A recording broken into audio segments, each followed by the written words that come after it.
Good morning. Ayan, gulay na naman tayo ngayon ng ating lulutuin guys. Sayote. Napakamahal ng sayote ngayon. 100 pesos per kilo dito sa Maynila ang sayote. Ayan. Yan po kasi nagsawa na ako sa ano. Kailangan na naman natin ng gulay-gulay. Hugan lang natin ng giniling yan. May partner naman tayong pritong bangos. Ayan. So, parang may pipili pa yata. Lalagyan natin ng giniling yan. Mahirap magluto kayo mag-isa, tatakbo sa tindahan pag may bumibili. Aking mga junakis ay mga sleeping beauty pa sila. Kaya, solo muna tayo. At ako'y nakuputol na kasi yung almusal namin kape at pancake. Kaya, maaga ako nakuputol. 11 na. Diba? Pala na.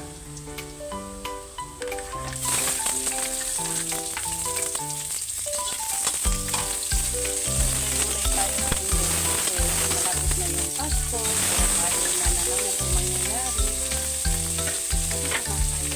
Namin sa ating katawan.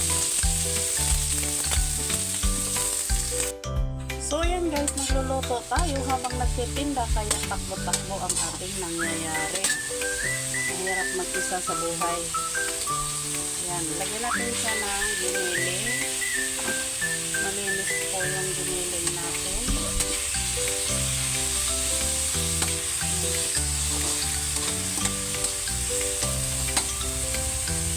So, lagay na rin natin ang gulay. Gulay. Napakamahal ng gulay pero kailangan natin kumain ng gulay. No choice tayo.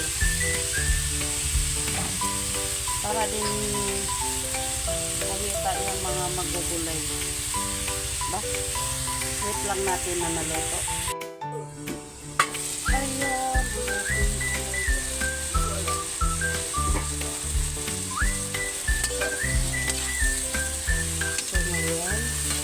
Alam niyo ba, sa palengke ngayon, ang kamatis 150 ang kilo, sayote 100, mga ganon ang price.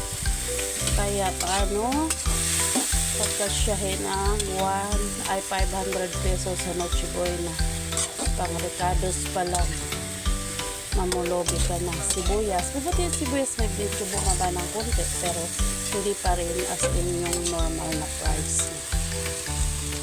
Kaya, tipid ko the max. Lagyan natin konting at lagyan natin ng konting kulay. Pampakulay lang po ito.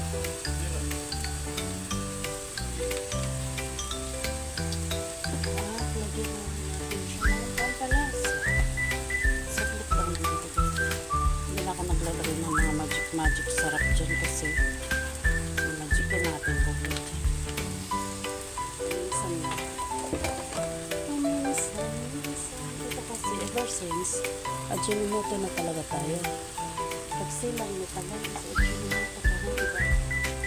Not promoted but reality guys. Diba? Nagabling kulay na hindi na siya maputla. At giniling. Ang giniling lang ang magdadala ng lasa sa ating gulay guys. So bumili ako ng giniling na 40 pesos, 50 pesos. So gano'n na siya kadami. Diba? Gusto mo magtipid, makatipid ka pa rin naman. Ito,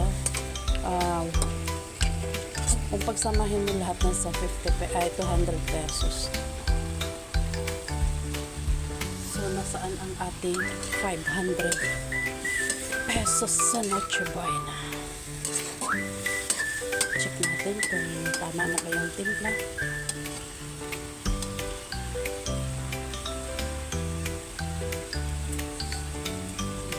Sarap. So, intay na lang na lumambot ating gulay guys. Sana yung nagustuhan mo ang ating video. Huwag kalimutan subscribe at ring-bell. Ayan po ang ating ano guys. Pritong daing. So ito,